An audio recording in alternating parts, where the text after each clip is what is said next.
Sean todos bienvenidos a este día quinto de nuestra novena de San Charbel MacLuth. Hemos dejado en el día de ayer a San Charbel en su preciosa ermita en los montes del Líbano. Al entrar en esta capilla, en esta ermita de los santos Pedro y Pablo, se siente la presencia fuerte, fecunda y luminosa de los numerosos ermitaños quienes la fueron engendrando en la medida de la profundidad del silencio, de la serenidad de la cruz, de esta alegre inmolación, del gozo de una pobreza radical, del generoso servicio en la caridad, de una obediencia muy madura en la fe, de una virginidad que ensancha el corazón y de una capacidad universal de amor.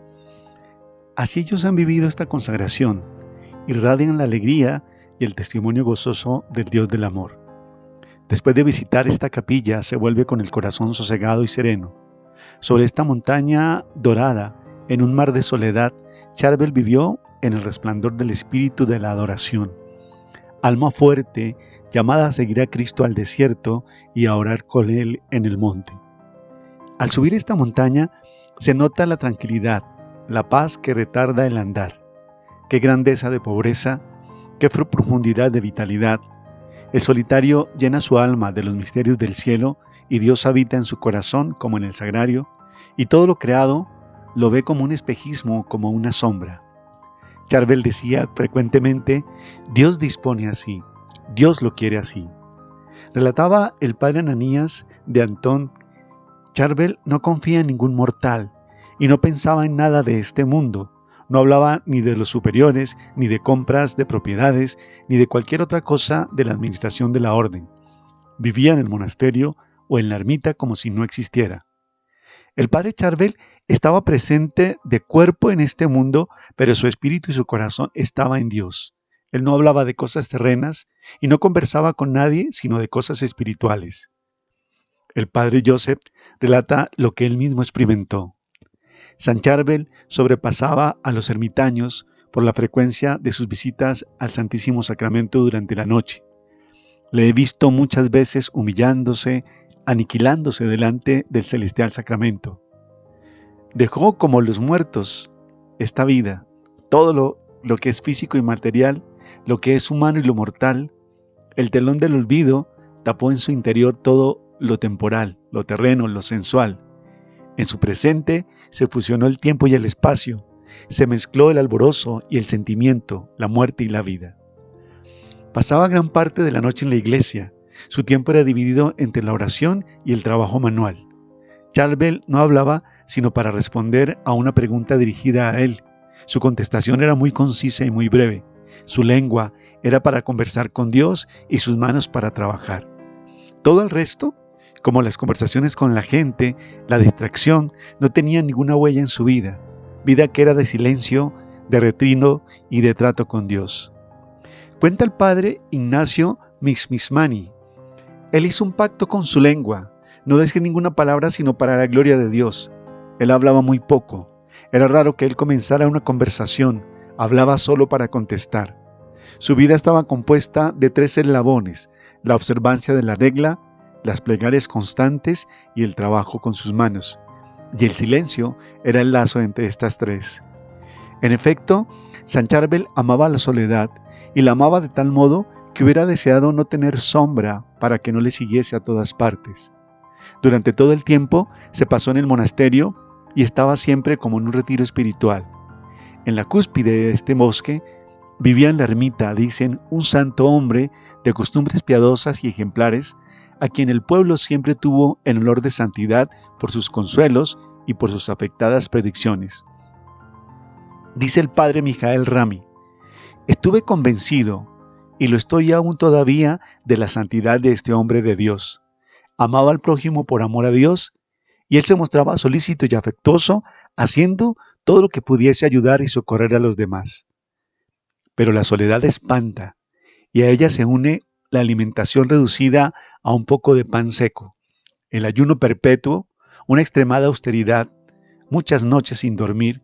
Esto supone una fortaleza del alma y un gran equilibrio espiritual. Cuenta el padre Simón Ekmeg: llegando a la ermita, según la costumbre de nuestra orden, Entro en la capilla y veo allí al padre Charbel de rodillas, con los brazos abiertos, y así se quedaba largo tiempo. En la tarde, a la hora de la comida de los eremitas, a las 14 horas, el padre Macario lo invita a tomar su colación, que consistía en un plato de papas, y entonces vi al padre Charbel recoger pedazos de pan quemados, de migas, y depositarlo en su escudilla. Lleno de la compasión, agotado en lágrimas, con sus ojos llorosos por toda su contemplación. Su ayuno era incesante y en la noche se la pasaba sin dormir. Extendía su cuerpo directamente sobre la tierra, apoyado su cabeza en un madero. El tiempo que dedicaba al descanso era muy corto. Dice el padre Brutus Jabat: entré en la celda del eremita y vi su colchón de paja. La almohada era un pedazo de madera cubierta con un trozo de sotana viejo. Su celda estaba vacía, sin ningún mueble. Y cuenta este mismo sacerdote: él comía una vez por día al atardecer. Su comida era austera y mortificada: ensalada y aceitunes. Llevaba del convento las cáscaras de las papas crudas, las lavaba y luego las cocía y se las comía lentamente como si rezase. Durante la comida no se levantaba ni levantaba sus ojos. Nunca probó las frutas. Sus platos eran siempre preparados con aceite, salvo en las grandes solemnidades. Nunca comió carne. Jamás comió sin ser llamado por su compañero, que era el padre Macario. Así se quedara todo el día en ayunas. Si a su compañero se le olvidaba llamarlo, era capaz de quedarse sin comer hasta el otro día, y era célebre por este hecho. No se preocupaba por la comida y ni siquiera sabía dónde la ponían. Cuando iba al convento para recoger las provisiones, comenzaba por escoger para él el pan mohoso que se echaba a los perros y los sobrados de las comidas anteriores. En cambio, su compañero le llevaba el buen pan y la buena comida. Cuando llenaba la jarra de agua para su compañero, lo hacía del manantial de Anaya, que quedaba a media hora a pie, mientras él tomaba agua del pozo del eremitorio. El eremitorio estaba rodeado de huertos, de viñedos, higueras y perales, que él tomaba gran parte de su trabajo para recoger la fruta y enviarla al convento, pero él se privaba de ella. No tomó vino sino durante la misa, de modo alguno que cató bebida en su vida nunca.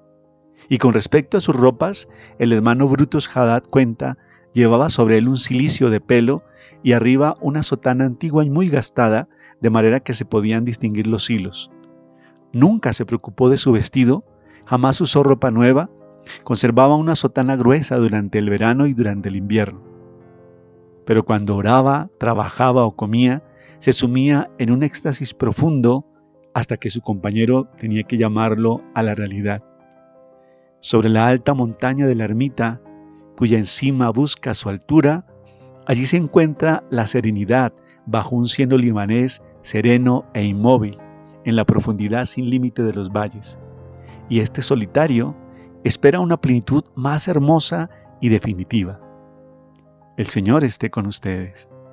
La bendición de Dios Todopoderoso, Padre, Hijo y Espíritu Santo, descienda sobre nosotros. Amén.